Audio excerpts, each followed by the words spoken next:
That's because the They've lost Giants all are of a them. better team than their record suggests. I truly do believe that. Now, that's a blessing and a curse because the curse is, well, now you got to overhaul things and you got to try and retool this offseason and hope that you do get things right so you can be a good team next year. But the blessing is you have demonstrated there is a lot of talent. You're going to have a high draft pick. And you're going to be positioned to land the top head coach on the market this offseason. And that's why I'm actually pretty excited about where the Giants are moving Yeah, in terms of the future, the direction. I think they're headed down the I'm right so path, but scared. they got to get some. Yeah, I'm scared too. I'm They so got to nail scared. these hirings. They got to get that next step right. Otherwise, we'll be right back at step one. Well, dude, this is one of those. This is one of those pathways, right? This is like one of those apex moments where we may not see the Giants have a situation like this for a very long time again. They have their first round draft pick and they're currently third in the draft order. They have their quarterback on a rookie contract for 4 more years if you factor in the fifth-year option. You have a young star receiver in Malik Neighbors. You finally have a competent offensive line, and your defense is riddled with talent and poor coaching. Like you just said, how many times do the stars align where you have a top 5 pick, a rookie contract franchise quarterback, and you also have the most attractive destination, one of the most attractive destinations for the top head coaching hires on the market. Those three elements rarely align, rarely come to fruition. If the Giants mess this up, we will know why. It's because of their upper management. It's because of ownership. It's because of Shane still being here. We will know if they mess this up, and we may not see this opportunity, this golden goose opportunity again for a long time. They have to get this segment. They have to. If they fuck this up, I'm going to be so mad. Excuse me.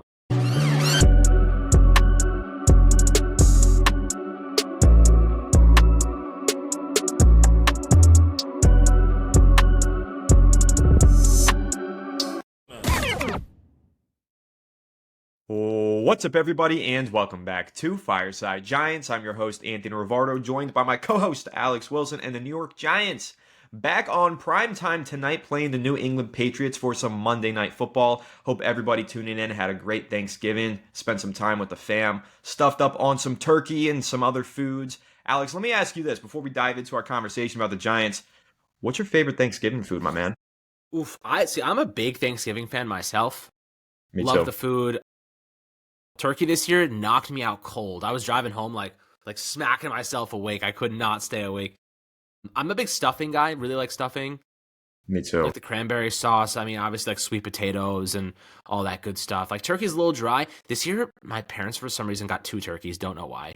One of them was a hickory smoked turkey. It was a ham. Ham. It was a ham.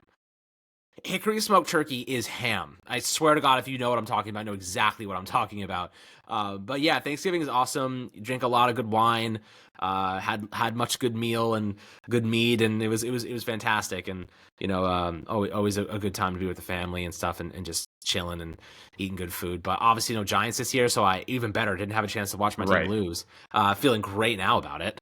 Yeah, that's good, man. It's good to hear. I actually had two Thanksgivings this year. I went over to my girlfriend's family. We had some Thanksgiving, and then I went over to my family and I had some Thanksgiving dinner. So I got double Double turkey. entendre. My Yeah, it goodness. was great. Have you seen those videos of those people who just drop the turkey in the boiler and then set their house on fire? Fried turkey. I've always wanted to Yeah, do yeah. that, but I'm afraid of the fire part. Afraid of setting the house on fire. I feel like that's what watching the New York Giants on Thanksgiving is like. So thankfully, we didn't have to watch the Giants on Thanksgiving this year. So instead, we get to watch some Monday Night Football right after Thanksgiving, and now they're playing the Patriots, who are rolling this year. But I actually think it's funny when you look at the Patriots last year going into this year, right? Complete overhaul of the coaching staff, a young, promising quarterback going into year 2, and all of a sudden, they're top contenders. And I look at the New York Giants, and I think we could be the New England Patriots next year. So I think this is a fun matchup to watch. Giants are eliminated from the playoffs. They're not a good football team, whatever. But Jackson Dart's back tonight, and we get to see Jackson Dart go up against a Mike Vrabel defense. We get to see Drake May versus Jackson Dart. These are two promising young quarterbacks who could be leading these franchises for a very long time. So I think there's plenty to watch in this game. But in particular, I want to see the differences, comparing and contrasting this Giants team to this new iteration of the Patriots team. Because just last year, the Patriots looked just like this current New York Giants team. So I'm excited about this one because, again, I just think that we can do some nice comparing and contrasting of these two teams. Look ahead to next year and say, if the Giants hire the right coach, now that they fired Dable, if they hire the right coach, maybe he has a Mike Vrabel effect. Maybe the Giants aren't that far off from being a contending team, just like the Patriots were after making Yeah. one crucial hiring this offseason. Why not? I mean, why can't the Giants go from ashes to riches, right? I think there is a realistic path. I was saying this to Anthony before the podcast started. We are the only team I have ever seen. No, that's not true. It's one of the few teams ever. Only the Giants could make this star, rookie, exciting quarterback completely irrelevant in Week 13. Like, Crime. I have never been less interested in watching a Giants game in my life, yet we have Jackson Dart and we have some really good defensive players, and our offensive line's good for the first time in a decade, and only the Giants can make me disinterested in a product that has so much going for it. And if you get the coaching staff right, and like, please don't cook us, Joe. Don't cook us like that hickory smoked turkey my parents bought this year. Do not cook us. Like this, we need good coaches. And like you talked about Vrabel, you talk about, Ben Johnson. Like, coaches are everything. Look at Shanahan. Look at that 49ers team. That 49ers team is not a good football team. But somehow, what are they, 8-5 now? Did they lose this past? They win or they lose? I don't even remember. I was traveling yesterday, so I missed it. But either way, they have an 8-win team though, and they're only 8 wins with Mac coaching, Jones elevating talent. Because of coaching. The Giants lost because of coaching. They had a lot of opportunities to win. Fourth quarters, up multiple possessions or down one possession. They just can't finish. That is a coaching flaw, not a personnel flaw all the time. So yeah, like, Joe Schoen has had some decent drafts. He's had some decent moments. There's still a lot of weaknesses on this team, but the coaches, they don't know what to do. Basically, half this team is mercenaries, right? Meaning free agent acquisitions, Paulson Adebo, Javon Holland, and a lot of those guys don't pan out. Some of those guys do pan out. The problem with the process is that we are replacing draft picks, valuable draft picks, with free agents. Deontay Banks, you have to go out and you have to fix that with $54 million at cornerback because Deontay Banks didn't pan out. Jermaine Illuminor, you got to throw $14 million at him over 2 years because Evan Neal didn't pan out. Like, how many times do we have to strike out in the draft just to realize, okay, some of these free agent signings, they work. They make sense. We traded for Brian Burns because Kayvon Thibodeau never reached his potential, really, until this year, and now he's injured. So it's like, the Giants have just been replacing bad mistakes with mercenaries. That is not a sustainable strategy, which is why we're a little bit concerned about Joe Schoen and his ability to pick the right head coach the first time around. Brian Daboll came in with him. Now he's got to make one of the biggest decisions that will define the next 4 years for this team. It will. And you're right. It's my top concern with this New York Giants team. But what I will say, and I think it's important to note, Patriots fans said that last year too. Bears fans said that this past offseason too. Look at Ryan Poles and the Chicago Bears. Ryan Poles, he has to be the only GM to pick top 5/first overall several times the way that he did and maintain his job. Fires Matt Eberflus, but what attracts Ben Johnson to Chicago is the promising young quarterback in Caleb Williams. All of a sudden, Ben Johnson steps in there. Guess who's the number 1 seed in the NFC right now? Caleb Williams, Ben Johnson, and the Chicago Bears. The Bears, yeah, they're number 1 in the NFC right now, and that is directly a result of hiring the right coach and pairing him with a roster that just needed the right leader. And that's what Ben Johnson was. And you look at the Patriots, who the Giants are playing tonight. It's the exact same story. They had a general manager who fans wanted to run out of town.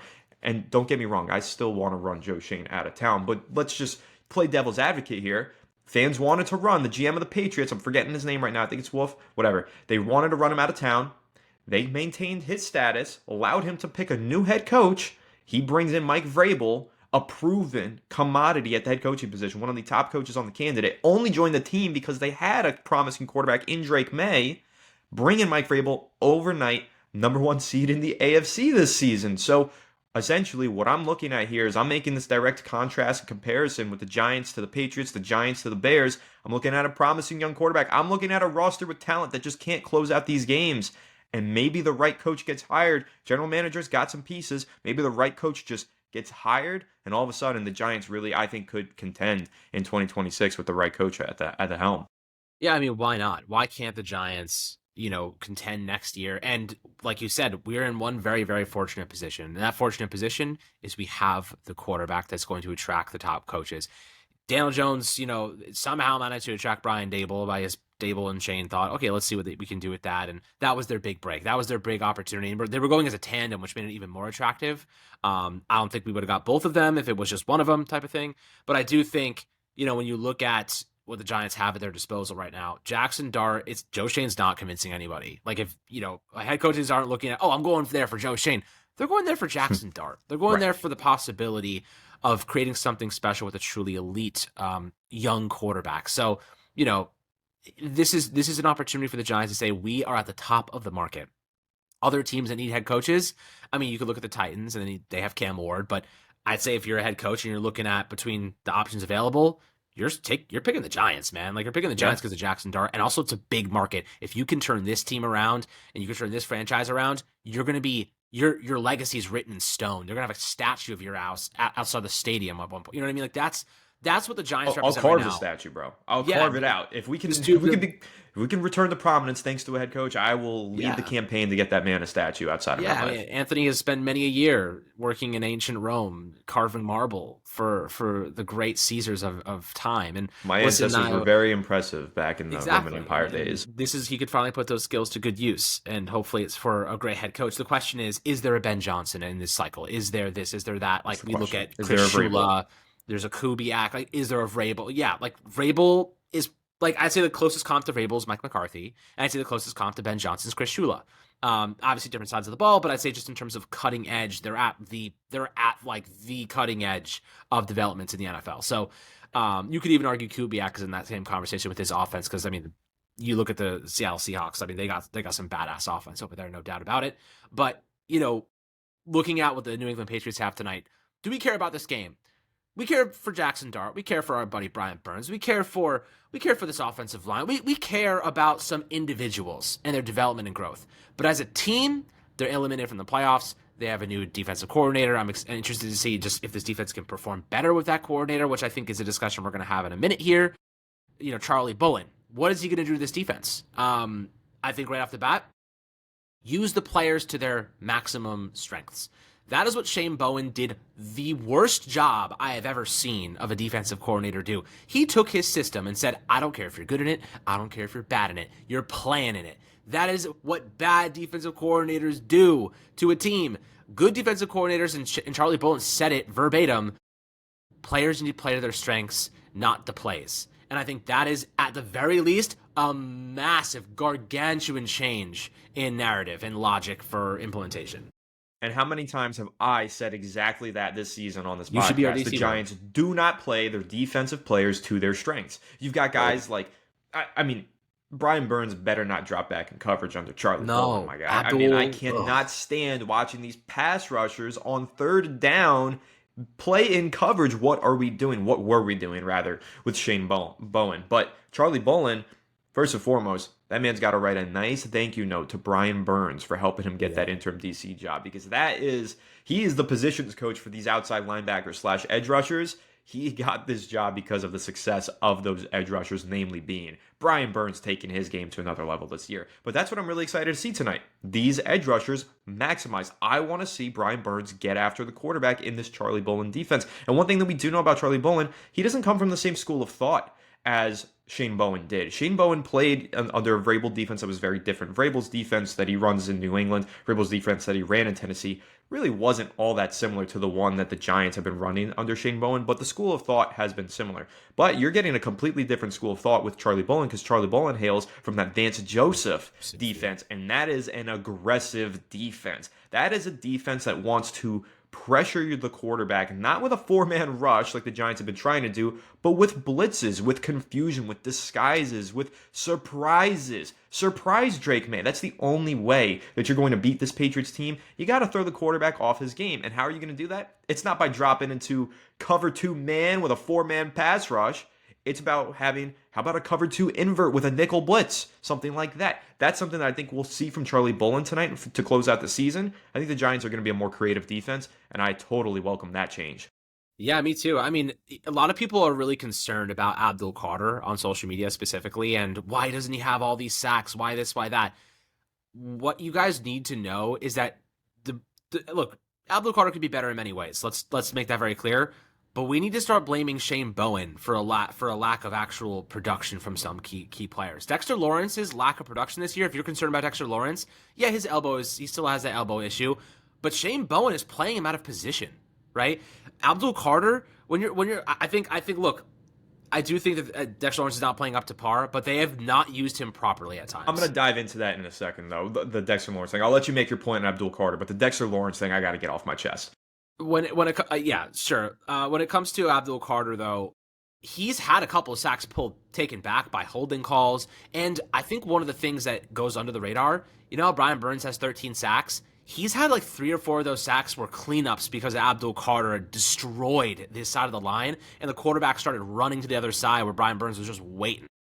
A sack's a sack. Like we're going to take that every single time of the week. But I will say Carter's causing a lot of havoc. He has the highest win rate, pass rush win rate of any rookie pass rusher this year. The sacks are a kind of a mirage stat at times. I do think that schematically, when they add more pressure to this, they blitz nickels, they do a little bit more diverse things, it's going to open up a lot more 1v1 battles for them to win. It's going to flush quarterbacks out of the pocket, and Carter's have already won his battle, and he's going to be able to collect some of those sacks, I think. I wouldn't be surprised if he got his first sack tonight, to be honest. Okay, I wouldn't be surprised either, but I do need to push back to some extent on the Abdul Carter thing, because I understand what you're saying in terms of the fact that Carter's got, if you look at the stats, the total season cumulative stats, he's got a lot of pressures. He has a great pass rush win rate, right? Only look at the last 5 weeks and it tells a completely different story. I feel like he gave up a month ago. I'm not even lying to you. I hate to say this, to put him on blast like this. I can't even blame him because the Giants have been done for a month of the season already. But when you look at his stats, Alex, he opened the year 4 pressures, 4 pressures, 3 pressures, 8 pressures, 3 pressures, 2 pressures, 3 pressures, 5 pressures. Since week 9 versus San Francisco, which is essentially when the Giants, after that Philadelphia game on the road, the Kip Scatterwood went down. The next game was the San Francisco game. This is when we all knew, okay, season's over. 0 pressures. 1 pressure versus Chicago, 2 pressures versus Green Bay, 3 pressures against Detroit. The last 4 weeks, he has been a ghost. So we can look at the cumulative stats and we can say, hey, you know what? He has been pretty productive as a pass rusher. Like a mental problem. For the last month, he's been a ghost. And I'm just putting it plainly. I love Abdul Carter. I think everybody knows I pounded the table. I thought he was the right pick at number 3 overall. And I've been big time on this channel saying he will prove us right. He will turn it around. This is something that we see for rookie pass rushers. A lot of times rookie pass rushers get a lot of pressures. They don't finish the play. Year 2, they have that breakout. And a lot of times it's due to experience, needing to learn how to counter, need to know how to use their size better, and need to be in a better defensive scheme. All those things are true for Abdul Carter, but also true, I think he's started taking plays off, and I don't think he's been nearly as effective over the last month as he was over the first 2 months of the season. It's a coaching problem to me. It's 100% a coaching problem to me. Agreed. I think Brian Dable treated like the team like a clubhouse, man. Like we're just finding out now that Abdul Carter missed or was late to multiple meetings, and there was never a consequence. There was never a consequence. Like Brian Dable literally did not consequence his players. There was no discipline. And I think that when you do that to young talent, 22-year-olds, Abdul Carter is 22, and you don't put discipline in place, and they're in the NFL, and it's serious, and there's criticisms, you're in New York, and there's no discipline, there's no foundation, you leave it up to them to make the decisions for themselves. They're going to make the wrong ones. So, I do think that Mike Kafka, they're going to make the business decisions. So I do think that Mike Kafka is going to reinstill that level of discipline. I think Charlie Bullen is going to help with that. I mean, dude, you posted it yesterday.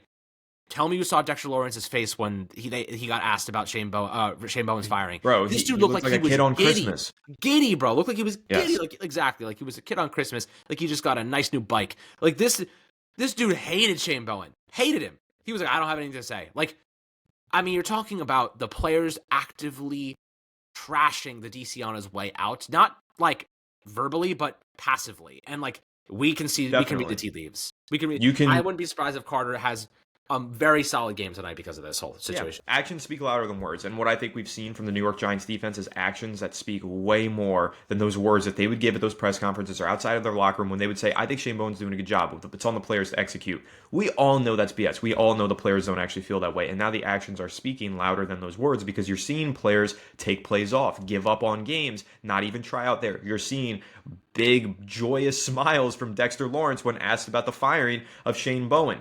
So the actions are speaking louder than the words, and what the New York Giants really need is better coaching and better leadership on the defensive side of the ball. And I'm hoping that this new interim defensive coordinator, Charlie Bullen, is able to instill those things for this defense because, man, what was Shane Bowen doing? We all know that he was terrible in the fourth quarter. He was collapsing. But generally speaking, I watched the sights and sounds, Alex. When was that? Week 6 that the Giants had that Thursday night win, I believe, over the Philadelphia Eagles. There was footage of the Giants defenders on the sideline getting all hyped, talking to each other. And Shane Bowen would try and come in and hype them up too and give them some high fives. And they would just ignore him. They really, clearly, body language, I didn't see any respect from the players to the defensive coordinator. In that week 6 win that the Giants had, dominant defensive win over the Eagles, I saw no respect to the coach. And I think that was a continued trend throughout the rest of the season. And I think now that Bowen's gone, there is some new life breathed in. So while you're right, Carter, he's had some great moments this season. You look at the cumulative stats, they're better than the overall box score stats suggest. However, I don't think that he's been nearly as effective over the last month as he was over the first 2 months. I think he has to absolutely fix his mentality to make sure he doesn't give up on plays and give up on games when the going gets tough. This is a Giants team that's lost a lot of games, but you learn a lot about these players during those losses. And I think we've learned a couple of things that we didn't want to see from Abdul Carter over the last month in terms of some of the plays that he was taking off and not putting in the full-time effort the same way that Brian Burns is. Burns has never taken a single play off this whole season. Meanwhile, Carter's taken off quite a few over the last 4 weeks. I don't want to see that anymore. New DC better get that straightened out and fixed because I want to see Carter get after the quarterback the same way Brian Burns is getting after the quarterback. But I also got to get this Dexter Lawrence thing off my chest because you're right. He is playing out of position.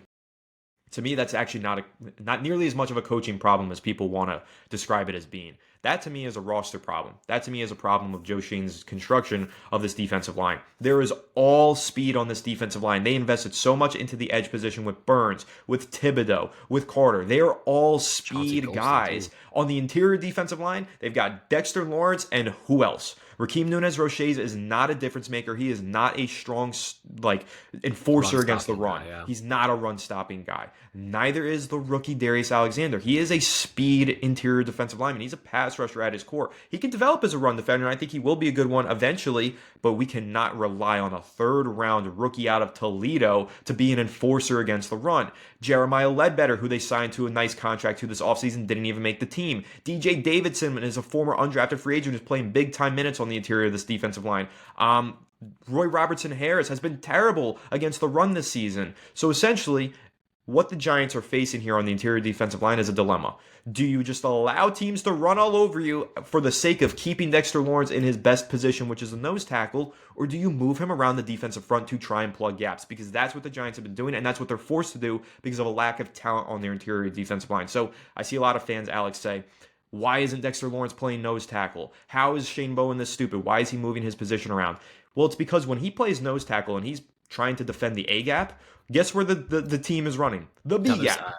The B gap. They're going into the B gap every single time. And then all of a sudden, they're killing the B gap. What are they going to do? They're going to move Dexter Lawrence to stop the B gap. And then what's going to happen? Here we go. Jahmyr Gibbs up the A gap for 59 yards. Exactly. So it's tough for me to blame Dexter Lawrence for his production or lack thereof this season.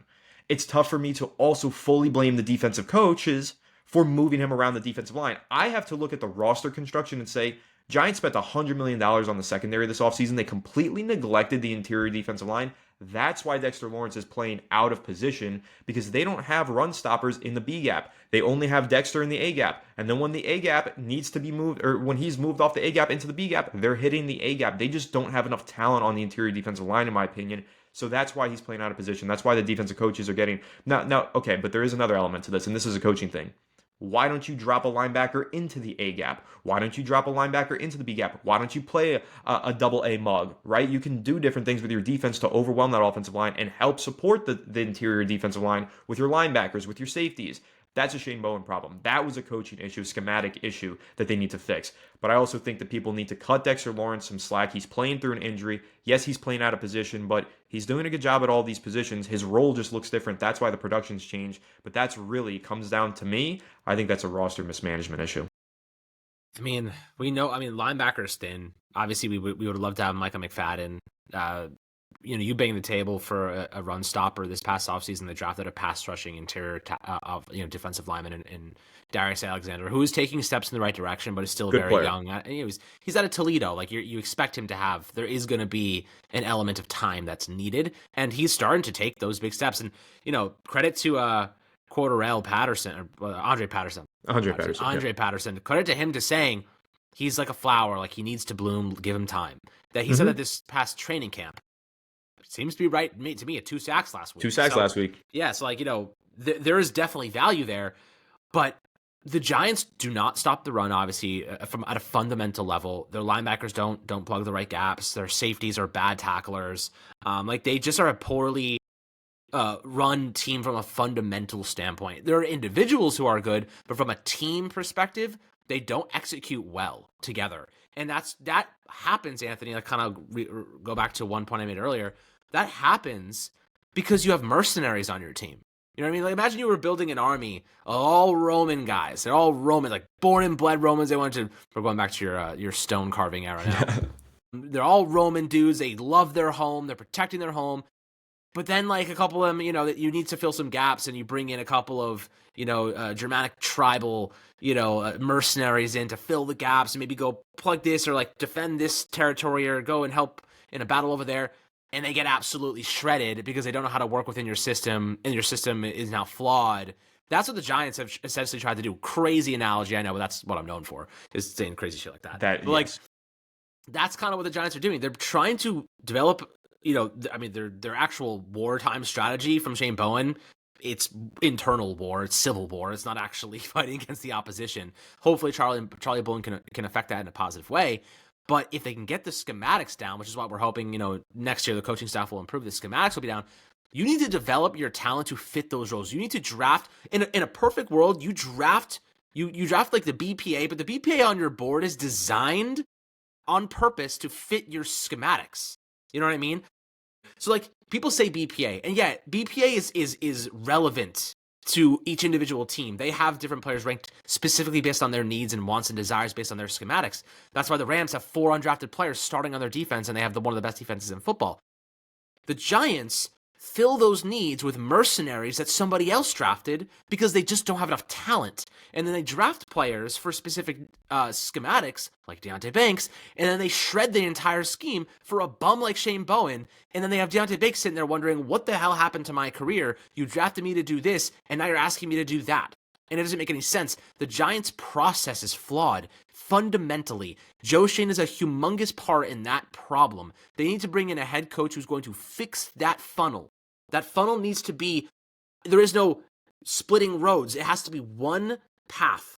And the path starts, we have these systems, these schemes, and when our head coaches or when our coordinators get signed to be head coaches elsewhere, we have assistants ready to pick up where they left off and keep the scheme the same, but develop on top of it. And that way all of our players still fit, and we can draft guys to fit that system. That's where the Giants have run into mad problems over the last couple of years. Their system's always changing, so they have to plug holes with mercenaries because their talent that they drafted does not fit the scheme anymore. So, like, they have humongous problems. It's so obvious. I think that's probably the best way I could ever have articulated that. But, like, that is where Joe Schoen has to fix that problem. If he doesn't fix it with the coaching staff, this team is going to be bad again. We're going to know pretty quickly, by the way, after next year, whether or not this team is going to actually be good or not. Because if that funnel is fixed, there may be a period of time where they're trying to adapt and learn the system and get up to speed. It takes a couple years to do that. But if they don't, and if things are not making the right progress and those systems are not created, it'll be pretty clear and obvious as to why. It will be. And I think we learned really quickly with New England, who the Giants are facing tonight, with Chicago, who the Giants faced a few weeks ago. And they lost that game because they blew a fourth quarter lead. And Chicago's great offense came alive in the fourth quarter. And Ben Johnson schemed together some plays to get Caleb Williams the ball in the end zone, right? So I think it's all relevant conversation. We've gone down several different paths here, but I think we're coming back to the center here. This is a nice preview game for the New York Giants. Are they going to compete with the Patriots the same way that they just competed last week with the Detroit Lions, the way that they competed with the first-seeded Chicago Bears weeks ago? They should have won that game. They should have won the game against Detroit. They should have won against the Denver Broncos. They should have won against the Saints. And many of these other games that they've played, they've been hanging in competitive with. And you know what? There's no reason to believe that they cannot win tonight against New England. I actually do believe that the Giants could pull out an upset win here. We saw them pull out an upset win against the Eagles. We saw them pull out an upset win against the Chargers. And they almost pulled out 4 different upset wins this season against better teams. That's because the Giants are a better team than their record suggests. I truly do believe that.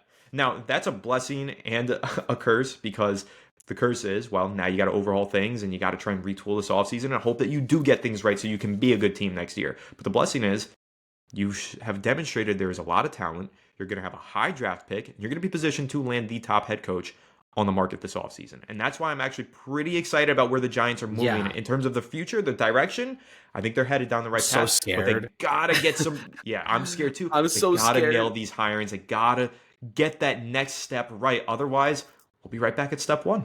Well, dude, this is one of those pathways, right? This is like one of those apex moments where we may not see the Giants have a situation like this for a very long time again. They have their first round draft pick and they're currently third in the draft order. They have their quarterback on a rookie contract for 4 more years if you factor in the 5th-year option.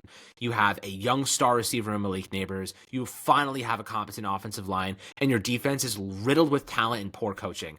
Like you just said, how many times do the stars align where you have a top 5 pick, a rookie contract franchise quarterback, and you also have the most attractive destination, one of the most attractive destinations for the top head coaching hires on the market. Those 3 elements rarely align, rarely come to fruition. If the Giants mess this up, we will know why.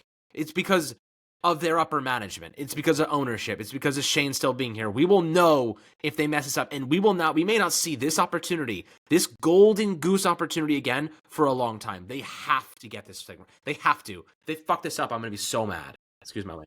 Well, you and me both. But you know what? There's 3 different instances that I can think of where this golden goose was presented to different franchises. Number 1, the New England Patriots. We just saw this. Like you said, a good roster, a top pick, the pick of the litter of the head coaches. They hired Mike Vrabel. Now they're a contender this season. We just saw it with the Patriots. Again, Chicago Bears. Same thing. Had a top 10 pick, had a promising franchise quarterback, and a good roster. They landed Ben Johnson. Now they're really good. But, Alex, we also saw with Jack Dorsey and the Cleveland Browns many years ago. They had a promising young quarterback in Baker Mayfield. They had some talent. That was just after they traded for Odell. They had a top draft pick. And they got the head coach hiring completely wrong. They screwed that team up. They messed it up sideways. And then they were back at square one. And now here we are all these years later. They've had minimal success, and they're probably going to be blowing it up once again this upcoming offseason. Cleveland Browns are, and that's because they had a golden goose opportunity, the one that we're describing, but the GM made the wrong decisions, hired the wrong coaches, and they ended up back at square one. In fact, I would say that they set themselves back even further than where they started. And that's the situation in front of the New York Giants right now. Will they make the right hiring like the Patriots did, like the Bears did? Will they take that step forward, or will they do what the Browns did, and will they screw up the golden goose as you described it? So that's what I'm curious to see. But again, tonight's game, I'm just going to be watching for Dart. I'm going to be watching to see Brian Burns continue to chase some sacks. I actually think that the Giants are going to be competitive in this game. I know it's Monday night against a team that's going to be heavily favored over them. It's going to be a tough game, no doubt. I don't expect the Giants to win, but they're fighting hard for Mike Kafka, and I'm excited to see how different this defense looks. So, Alex, before we do wrap it up, what are you trying to see tonight? Like, what is the number one thing that you're watching for? Giants versus Patriots, Monday Night Football. What are you trying to see? I want to see Jackson Dart win this game with his arm. I know he plays hard, and you can't really coach that out of him. I want him to be smart, obviously. Just be a smart player. Don't take unnecessary hits. Go down. Don't fight for the extra yards if you don't have to. Win with your arm talent. Show that you can change your game to adapt to what is needed. That's kind of what I want to see, because quarterbacks develop. They develop in many ways. I mean, look at Lamar and Josh Allen is a perfect example. They don't run unless they have to now. They have gotten to a point where they will go the whole season not running until the playoffs come around, and then they're saved, healthy, and ready to go. That is what these good quarterbacks learn how to do. They know if I run too much in the regular season, I'm going to get hurt, and I'm not going to be able to play in the playoffs. They have to be able to win other ways. Jackson Dart, I think, just got that lesson kind of early. But I will say this, this is going to be a really, really interesting next couple weeks. I also want to see how bad this coaching staff really was from the Dable and Bowen perspective. That's another point that I am very interested to see. Yeah, and you know what? You turned another wheel for me there. These quarterbacks having to learn how to protect their bodies, having to run. Look at the New England Patriots. Drake May was in the medical tent at least 6 times last year because he kept running in the contact, taking hits. He learned very quickly after one season, and with a new coach who told him you're not allowed to do those things, he learned how to protect his body, and now MVP candidate Drake May. I mean, you guys know, if you were watching the channel during that 2024 offseason, was I a massive Drake May fan or what? Was I not twerking to get him on the New York Giants or what, Alex? I was desperate. I was begging. I was on my knees. It was gross the way that I was behaving for Drake May. And now he's MVP candidate for the New England Patriots. All they needed to do was get him the right coach and develop him properly, and now they've done that. But again, similarities between him and Dart. A lot of promise, poor coaching, taking too many hits as a result. Now year 2. What's it going to be for Jackson Dart? Is it going to be the same story as it is for Drake May? That's what I'm hoping for, and that's what I'm excited to see. But like you said, tonight, what am I watching for? I want to see I want to see Jackson Dart's development, not Drake May's. I want to see Jackson Dart's development, and I want to see how different this defense looks schematically compared to when Shane Bowen was at the helm. But It'll be an interesting one. And of course, tomorrow, guys, we are going to hit you guys with the recap. We'll probably recap it tonight. We'll see. Depends on how the game goes and what time it ends. But we'll probably be back on the channel to vent our frustrations with the team tonight. So do make sure to stay tuned for that. Also, if Alex's references to the Roman Empire and all these different crazy analogies that he made were entertaining, drop a like for those. And also, I gotta say, Alex, I'm in the mood to watch Gladiator now. I might have to hit the Gladiator 1 and 2 double feature before game time. Get myself excited for this Giants game tonight. Well, they how they've been saying it's a running joke that like guys think about the Roman Empire. Like I actually do think about the Roman Empire. So I am the reason that joke exists. My brain is part of that sample size. But yeah, I mean, listen, Giants got to fight. Like their backs are up against the ball. They got nothing to fight for except for pride now, right? Pride, financial security down the road, whatever that might look like, and to give us a reason to defend them going into next year. So this is there's stuff on the line, but obviously playoffs are no longer in the picture. So let's see how much pride this team really has. Jackson Dart just wants to win, and I know that for a fact. Even Jameis Winston played like he wanted to win.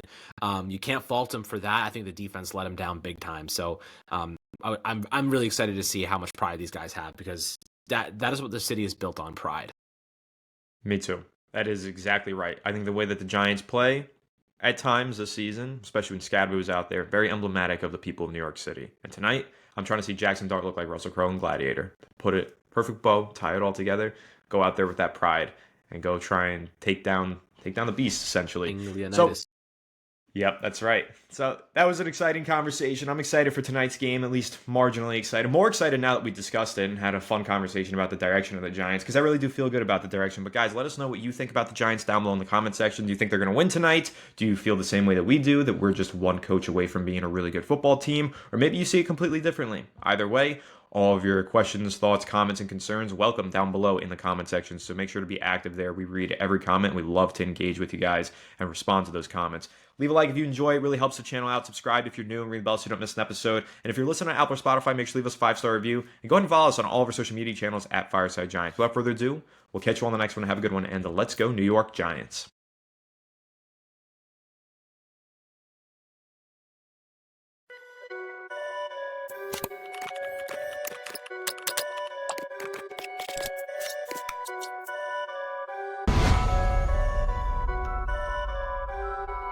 Perfect.